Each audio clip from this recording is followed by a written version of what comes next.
이하에 보면은 우리가 잘 아는 탕자의 비유가 나옵니다. 두 아들이 있었는데 둘째 아들이 아버지에게 자신의 분깃을 미리 달라고 하며 그것을 받아 먼 나라로 가서 허랑방탕 다 써버리고 마침내 돼지 치는 신세가 되어버렸습니다. 당시의 그 유산 관례로는 아버지가 죽어야만 그 재산을 상속받을 수가 있습니다. 그러나 이 탕자의 한 행동은 그렇지 못했다는 거죠. 마치 아버지가 죽은 것 같이 인정하면서 분깃과 분가를 서둘러 했다는 것입니다. 죄인입니다. 그런 규정을 알고 있던 탕자지만 배가 고파 돼지가 먹는 그 지엄나무 열매를 먹고자 하나 그것을 허락하는 사람이 아무도 없었습니다. 그마저도 먹지 못하자 이제 망해갑니다. 아버지에게는 양식이 풍족한 일꾼들이 많이 있다는 것을 알고 그는 아버지에게 돌아갑니다. 하늘과 아버지에게 죄를 지었으므로 품꾼의 하나로 여겨달라고 하며 죄인이 받을 그 대가를 강구하자 아버지는 얼굴을 땅에 대고 머리를 엎조르는 그 아들을 측은히 여기며 가장 좋은 옷을 입히고 신발을 신기고 손에 가락지를 끼우고 살찐 송아지를 잡아서 잃었던 아들이 돌아왔다고 큰 잔치를 벌이는 것입니다. 우리가 다 하나님 아버지를 죽은 것처럼 여기면서 그분에게서 도둑질한 그 육체 그리고 시간, 달란트 그런 거 모든 것을 다 허랑방탕하게 소진하고 죽게 되니 이제 그때에서야 하늘 아버지를 보게 되는 것입니다. 그럴 때 우리가 해야 할 일은 하늘 아버지께 머리를 조아리며 내가 아버지와 하늘에게 죄를 지었으니 어떤 벌이라도 달게 받겠다고 그렇게 고백하며 하나님 앞에 나아갈 뿐입니다. 그리 한다면 그분은 우리를 불쌍히 여기시고 달려와서 우리에게 입맞춤을 할 것입니다. 입을 맞춘다는 이 성경적 표현은 완전히 무조건적으로 용서를 한다는 것을 의미합니다. 그리고 측은히 여긴다는 것은 도와주지 않으면 내가 참을 수 없이 내 마음이 아프다는 것을 의미합니다. 하나님께서 그런 분이시라는 것입니다. 탕자와 같았던 그 야곱의 후회를 하나님께서 도와주지 않으면 마음이 아파 견딜 수 없어서 죽음의 골짜기에서 독수리가 새끼를 날개 업은 같이 그들을 이끌어내어 광야로 옮겼습니다. 그런 백성들에게 십계명을 모든 백성이 알아들을 수 있도록 전하게 하고 율법과 규례, 즉 종에 관한 법, 그리고 배상에 관한 법, 폭행에 관한 법, 도덕에 관한 법, 복지법 등을 백성들에게 알리고 가르쳐서 지키게 하라고 하시며 이제 제단을 쌓으라고 하십니다. 그것은 구약에서는 성막이, 신약에서는 교회가 세워짐을 의미합니다. 즉 하나님께서 이스라엘 백성들에게 하나님의 율법과 계명을 주시고 기록하게 하신 이 사건은 성경 기록의 그 초기적인 단계로서 앞으로 성경의 완성을 교회를 통해서 이루어 가겠다는 것입니다.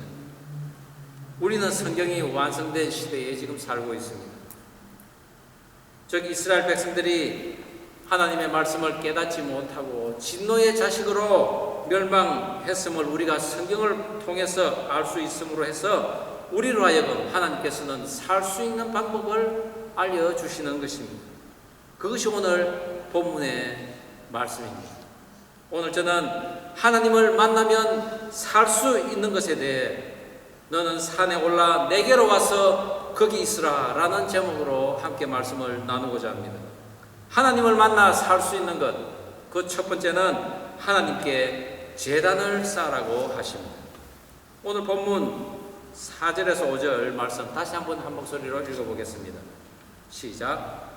모세가 여호와의 모든 말씀을 기록하고 이른 아침에 일어나 산 아래에 제단을 쌓고 이스라엘 12지파대로 12기둥을 세우고 이스라엘 자손의 청년들을 보내어 여호와께 소로 번제와 화목제를 드리게 하고, 모세가 하나님의 말씀을 기록하고 백성들에게 말씀을 전하자 백성들은 모두가 그 말씀을 준행하겠노라고 고백을 합니다. 그 약조를 들으신 하나님께서는 이제 제단을 쌓게 하고 그 앞에 이스라엘 12지파를 의미하는 12기둥을 세우게 합니다. 12기둥이라는 것은 성부 하나님, 성자 하나님, 성령 하나님, 삼위일체의 완전하신 그 하나님을 또한 뜻하는 숫자입니다. 거기다가 동서남북의 땅인 4의 숫자를 곱한 그 12지파의 기둥입니다. 그리고 피의 반은 단에 뿌리고, 그리고 나머지 반은 백성에게 뿌립니다. 하나님께서 예물로 받은 이 소를 청년들이 달려가서 번제와 화목제로 드렸다는 것은 아직 제사장 제도가 제정되지 않았기에 힘세고 튼튼한 그 청년들에게 소를 잡도록 한 것입니다. 자, 그들이 12기둥을 세우자 하나님께서 제단과 12기둥 그리고 그 백성들에게 피를 뿌렸다는 것은 이제 하나님과 이스라엘 백성들 간의 언약식이 거행됐다는 것을 의미합니다. 그리고 그 언약을 어겼을 경우에는 죽음으로 갚아야 하는 것 외에는 방법이 없다는 것입니다. 하나님의 말씀을 지켜 행하지 않으면 죽을 수밖에 없다는 것을 제단을 쌓음으로써 알게 하는 것입니다. 또한 제단을 쌓는 곳에는 예물이 있습니다. 지금도 마찬가지겠지만 고대의 왕 앞에 나갈 때는 반드시 예물을 들고 나가야 합니다. 그런데 만왕의 왕이신 그 하나님 앞에 나갈 때 예물을 들고 가는 것은 당연한 것입니다. 예수님께서 태어나셨을 때 멀리서 예물을 가지고 온 동방박사들의 모습을 우리는 알 수 있습니다. 오늘날 성도들은 하나님 앞에 나아갈 때 소를 잡고 양을 잡고 피를 뿌립니까? 그렇지는 않습니다. 하나님께서는 이제 더 이상 내 앞에 올 때 짐승의 피를 흘릴 필요가 없다고 합니다. 왜 그렇습니까? 단 한 분의 제사, 우리를 위해 대신 죽으신 예수 그리스도의 피로 말미암아 이제 우리가 하나님 앞에 나아가는 그 모습은 이제 더 이상 짐승의 피를 가지고 나가지 않아도 된다는 것을 의미하는 것입니다. 그렇다면 오늘 우리가 하나님께 예배할 때는 무엇을 가지고 가야 할까요? 그것은 나로 건강을 주셔서 일하게 하신 그 은혜에 감사하며 또한 하나님의 말씀을 전하는 이 교회가 영원히 개성될 수 있도록 나의 봉사와 또한 물질로서 드려지고 있지만은 그보다도 더 중요한 것은 내가 구원받았기에 그 은혜에 감사하여 예배하러 온다는 그 심령을 하나님께서 받기를 원하신다는 것입니다. 그것이 곧 하나님 앞에 제단을 쌓는 것입니다. 이 제단이라는 자바흐라는 단어는 제물을 죽이다라는 의미를 가지고 있습니다.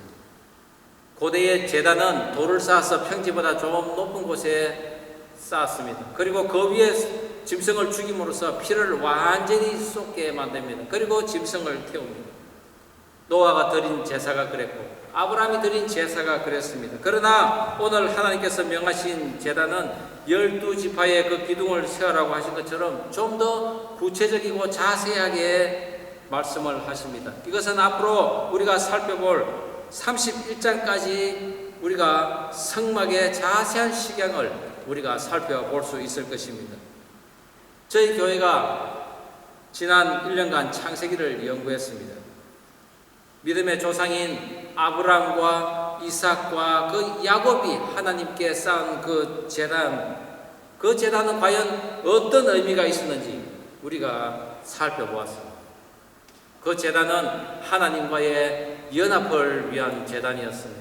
그리고 하나님께서 나와 함께 하시고 내 삶에 개입했다는 것에 감사하는 그런 제단이었던 것입니다. 오늘 모세는 하나님의 말씀대로 소를 잡아 번제와 화목제를 드리고 율법과 그 계명인 언약서를 가져다가 낭독하자 모든 백성들이 우리가 다 행하겠나이다 라고 하며 맹세를 다시 합니다.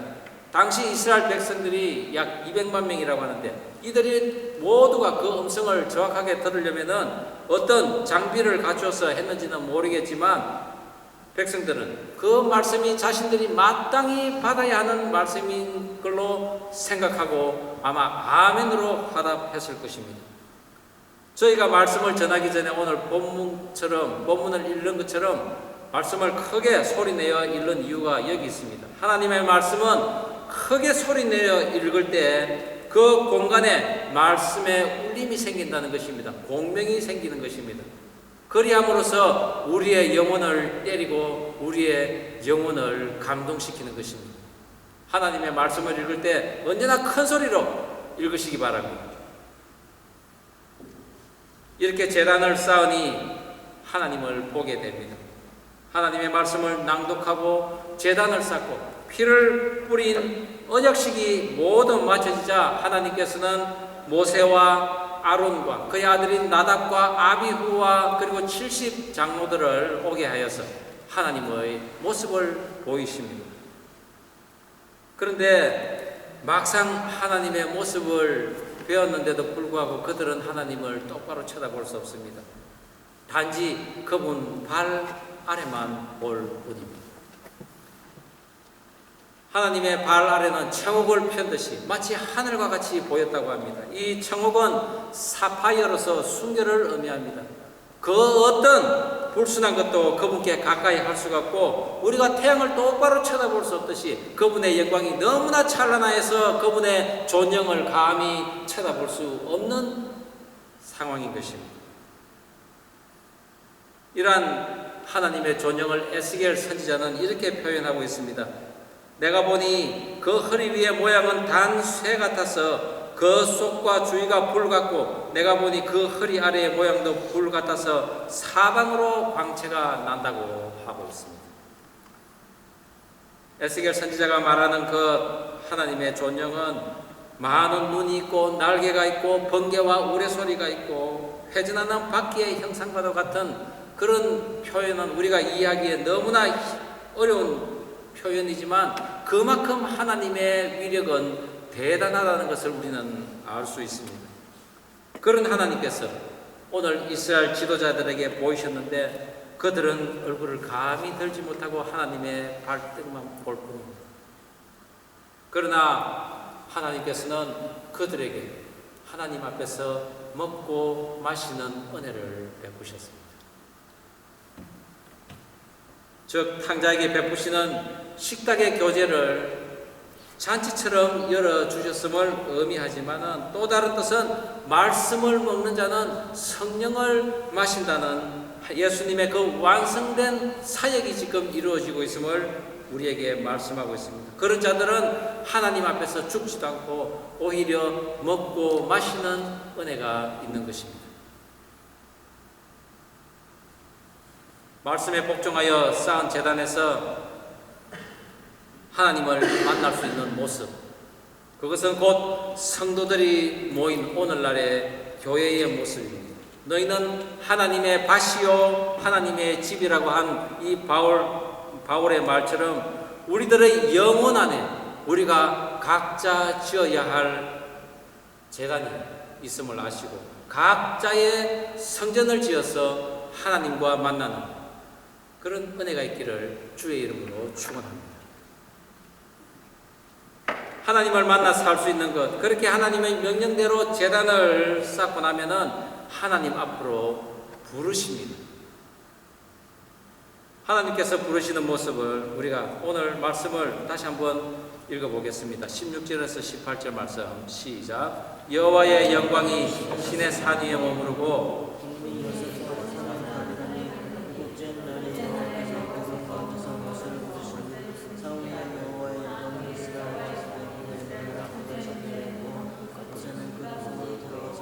모세는 구름 속으로 들어가서 산 위에 올랐으며 모세가 40일 40야를 산에 있느니라. 하나님을 본 자는 다 죽는다고 했는데 구약시대엔 하나님에게 우리 인간이 다가갈 수가 없었습니다. 그런데 하나님께서는 일부 특정한 사람에게 보이시기도 하셨습니다. 또한 하나님의 사자인 천사를 보내서 하나님의 뜻을 계시하곤 했습니다. 그런데 오늘 그 하나님께서 모세를 직접 올라오라고 하십니다. 직접 만나시겠다는 것입니다. 그것은 어떤 의미가 있을까요? 어제 우리 조민철 간사가 결혼을 했습니다. 이 결혼이 어떤 의미입니까? 두 사람이 서로 만나 평생을 사랑하고 함께 할 것을 지인들과 하나님 앞에, 심지어는 공중 권세 잡은 자 앞에까지도 우리가 선포하고, 또한 우리의 앞으로 삶이 어떠한 기쁨과 슬픔을 함께 나누며 어려움이 있더라도 그것을 이겨낼 것을 선포하는 시기입니다. 그런 언약식이 끝나면은 피로연이라고 해서 참석한 많은 사람들이 함께 모여 음식을 함께 나누며 서로 덕담을 하는 시간이 있습니다. 그리고 그 모든 행사가 끝나면 마침내 부부가 이제 거할 처소로 돌아갑니다. 이전에는 만나면 서로 각각 헤어졌는데 이제 결혼을 하고 나니 함께 집으로 가는 것입니다. 이처럼 하나님께서 오늘 언약을 맹세한 이스라엘 백성들과 함께 만나 거할 수 있는 거처를 이제 모세에게 말씀을 하시려고 모세를 불렀다는 것입니다. 모세는 장로들에게 여기서 잠깐 기다리라고 하며 아론과 훌이 너희와 함께 있으니 혹여 문제가 생기더라도 그에게 이르라고 하며 산으로 올라갑니다. 마치 어린아이를 두고 잠시 집을 비우는 엄마처럼 모세는 그렇게 준비를 했는데, 왜냐하면 모세는 그 백성들이 어떠한 사람이라는 것을 이미 익히 알고 있었기 때문입니다. 하루 종일 재판을 해야만 하는 그 백성들, 그것도 부족해서 1000부장과 100부장과 50부장, 10부장들을 세워서 늘 그들을 재판을 해야 했던 그런 어린 신앙을 가진 자들을 두고 가는 모세는 마음이 편치 않았던 것입니다. 그래서 모세는 마치 신부가 단장을 하고 신랑에게 가는 것처럼 하나님 계신 산 밑에서 6일 동안 기다린 후에 제7일 되는 날 마침내 산으로 올라갑니다. 그때 여호와의 영광이 시내산에 머물렀다고 하는데, 이 머물다라는 샤칼이라는 히브리어는 거주하다, 정착하다라는 의미를 가지고 있습니다. 하나님의 영광이 시내산에 정착했다. 그것은 곧 이제 하나님께서는 지나가는 나그네와 같은 그런 모습이 아니라 이스라엘 백성들과 함께 먹고 마시고 거하는 그런 하나님으로서 존재하겠다는 것입니다. 그리고 그 산으로 모세가 들어가서 40일 동안 하나님과 함께 있습니다. 특별히 산 위에 하나님의 영광이 맹렬한 불같이 보였다고 했습니다. 이 맹렬하다라는 아칼이라는 단어는 먹어치우다, 삼키다라는 의미를 가지고 있습니다. 즉 빽빽한 구름을 뚫고 불같이 퍼져나오는 그 하나님의 영광, 모든 백성들은 두려워서 근처도 가지 못하는 그곳으로 모세는 홀로 들어간 것입니다. 맹렬한 불같이 집어삼킬 듯한 그 하나님의 영광은 하나님의 부름을 받지 못한 자들에게는 감히 가까이 다가오지 못한 경계선을 의미하는 것이요, 하나님께서 지명하여 부르신 그 모세는 다니엘이 7배나 뜨거운 그 풀무불에도 기꺼이 들어가듯이 평안하게 하나님에게 나아가게 하는 영광인 것입니다. 저나 여러분도 그런 하나님의 영광 안으로 들어가기를 축원합니다. 모세가 40일을 있었다고 했는데 두 번째 계명을 받을 때도 40일 동안 있었습니다. 그리고 예수님께서 공생애를 시작하시기 전에 광야로 나간 그 기간이 40일입니다. 또한 이스라엘 백성들이 광야를 돈 시간이 40년입니다. 그것은 이스라엘 백성들이 가나안 정탐 기간이 40일이었습니다. 그러나 그들이 정탐하고 난 이후에 가나안 땅에는 거대한 아낙 자손들이 살고 그들은 철병거를 가지고 있어서 우리는 그들 앞에 메뚜기와 같은 존재라고 했을 때 하나님께서는 그 하나님을 믿지 못하는 그 불신의 벌로서 정탐한 날에 1년을 계산하여서 40년 동안 그들을 광야로 돌게 했던 것입니다.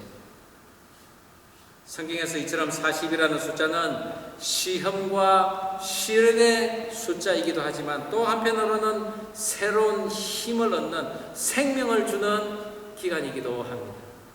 이스라엘 백성들이 광야에 40년간 돌았다는 것, 그것은 그들의 이세들의 그 믿음을 연단하기 위한 기간인 동시에 가나안 백성들 중에 하나님에게로 돌아올 그 자비의 시간을 허락한 기간이기도 했습니다. 그리하여 기생 라합의 가족이 구원되었고 기브온 족속들이 다 구원을 받았습니다. 이 말인즉 우리가 받는 고난은 장차 나타날 하나님의 그 영광을 위해 새로이 힘을 얻는 시간이기도 한 것입니다. 그러기에 우리는 하나님의 부르심에 담대히 나아갈 수 있어야 합니다. 모세는 하나님과 영으로 함께 하면서 계명과 성막의 그 식양을 받으며 황홀한 시간을 가졌던 것입니다. 그 하나님의 임재를 모든 백성에게 나누기를 원하시는 하나님의 그 마음을 가지고 그는 십계명과 함께 백성들에게 내려올 수 있었던 것입니다.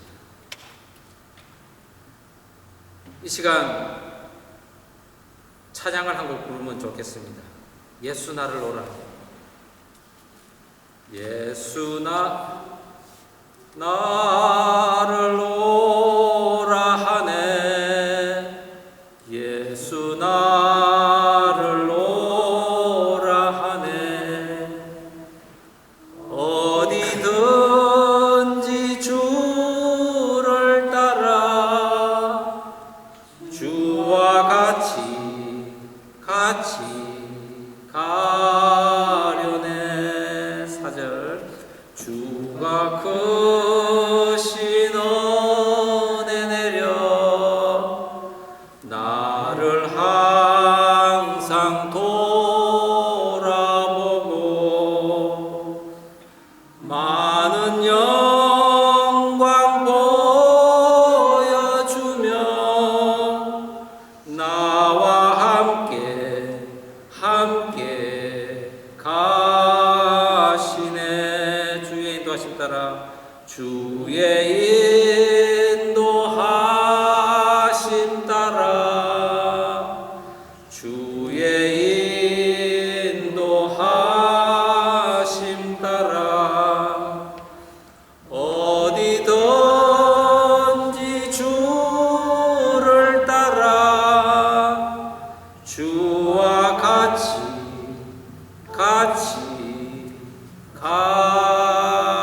가려네. 이것이 저와 여러분의 고백이기를 바랍니다. 이 찬양처럼 믿음의 선진들에게 하나님께서는 많은 영광을 보이시고 함께 가기를 원하셨습니다.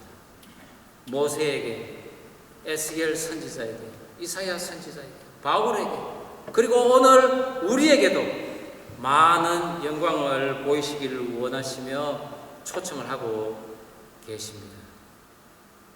12지파가 모두 세워진 예배가 드려지는 날까지 예수님께서 친히 모퉁이 돌이 되셔서 짓기 시작한 그 하늘의 성막은 세상의 탕자들이 다 돌아오면 완성되는 것입니다. 하나님의 임재 속에 모세가 머물었던 그 40일에 대해서 성경은 자세히 이야기를 하지 않고 있습니다. 그러나 하나님을 만나고 내려온 모세의 그 얼굴에 환한 광채가 비쳐서 백성들이 그것을 보지 못했다는 정도로 모세의 얼굴에는 광채로 빛이 났습니다. 무엇입니까? 말씀을 통한 하나님의 영광이 모세의 얼굴에 나타난 것입니다. 40일 주야로 하나님께서는 모세에게 말씀을 주고 또 주는 그런 은혜가 있지 않았겠습니까? 그렇습니다. 모세는 생명의 양식, 생명수인 그 말씀을 받음으로 말미암아 먹지도 않고 마시지도 않아도 결코 줄이지도 않고 목마르지도 않았던 것입니다. 우리들은 상황에 따라 두려움이나 노여움, 근심, 걱정들이 달라질 수 있으나 하나님의 말씀은 언제나 동일한 능력으로 우리에게 임합니다. 그러기에 우리는 말씀 앞으로 나아가는 것을 방해하는 그 어떤 유혹이나 역경, 어려움 속에서도 하나님께서 이리로 올라오라는 그런 음성을 들을 수 있어야 할 것입니다. 하나님의 말씀을 듣고 또 들어서 하나님의 임재 안에서 머무는 그런 삶을 우리는 살 수 있어야 한다는 것입니다. 그리할 때 우리는 죽지 않고 살 수 있습니다. 앞선 탕자의 비유에서 둘째 아들이 비록 죄를 지었지만 돼지 우리에서 죽을 바에는 차라리 아버지에게 죄의 값을 달게 받고 품꾼의 신분이라도 아버지 집에 있는 것이 낫다고 생각하며 창피와 두려움을 무릅쓰고 아버지에게 간 것은 바로 예수님께서 단번에 제사로 드려짐에 따라 가능해진 것과 같습니다. 아버지께로 나아갈 수 있는 만인 제사장의 시대를 예수님 때문에 우리는 갈 수 있는 것입니다. 그 길을 만들어 놓으시고 예수님께서는 이제나 제제나 탕자가 속히 돌아오기를 기다리고 계십니다. 둘째 아들이 돌아오기를 바라며 매일같이 저 산 저 앞 고갯길을 바라다 보며 이제나 저제나 그 아들이 올까 기다린 그 아버지는 저 멀리 집 나간 아들이 온 것을 보고 달려나가서 그 아들의 목을 껴안고 입을 맞추며 기뻐했습니다. 그것은 바로 예수님 자신의 마음이기도 한 것입니다. 비록 아버지가 부르지 않았지만 아버지에게 가면 살 수 있다는 믿음으로 아버지를 찾은 그 둘째 아들은 생명을 건졌습니다. 과연 그가 도착한 그 아버지의 집은 아버지의 따뜻한 환대가 있었고 풍성하고 즐거운 잔치가 벌어졌으며 평온한 안식이 있었습니다. 그 같은 영광을 하나님께서는 우리에게 주시기를 원하십니다. 비록 부르심의 음성이 들리지 않는다면 하나님께 나아가는 담대함이라도 우리에게는 있어야 할 것입니다. 너는 산에 올라 내게로 와서 거기 있으라. 하나님을 만날 준비가 되어 있습니까? 아니, 하나님을 만나기를 원하십니까? 그렇다면 말씀의 제단을 쌓아야 합니다. 예수님께서 완성해 놓으신 그 주님의 몸된 교회에서 말씀을 먹고 마시는 그 은혜를 받으며 40일이라는 날수가 차기까지 말씀의 하나님이 그분과 함께 마시고 함께 거하는 나만의 처소를 우리 안에 심어주시고 또한 보이신다는 것입니다. 매일같이 말씀을 붙들고 씨름해야 합니다. 말씀으로 내가 고민해야 합니다. 그것이 말씀이신 그 하나님께 제단을 쌓는 것이요 또한 그 하나님 앞으로 담대히 나아가는 모습인 것입니다. 거기에는 결코 주림이 없을 것이요 결코 목마름이 없을 것입니다. 그런 은혜가 저와 여러분에게 있기를 주의 이름으로 축원합니다. 기도하시겠습니다. 우리 이 시간 다 함께 기도하면 좋겠습니다. 그렇습니다. 하나님의 그 초청의 음성을 우리가 듣기를 원합니다.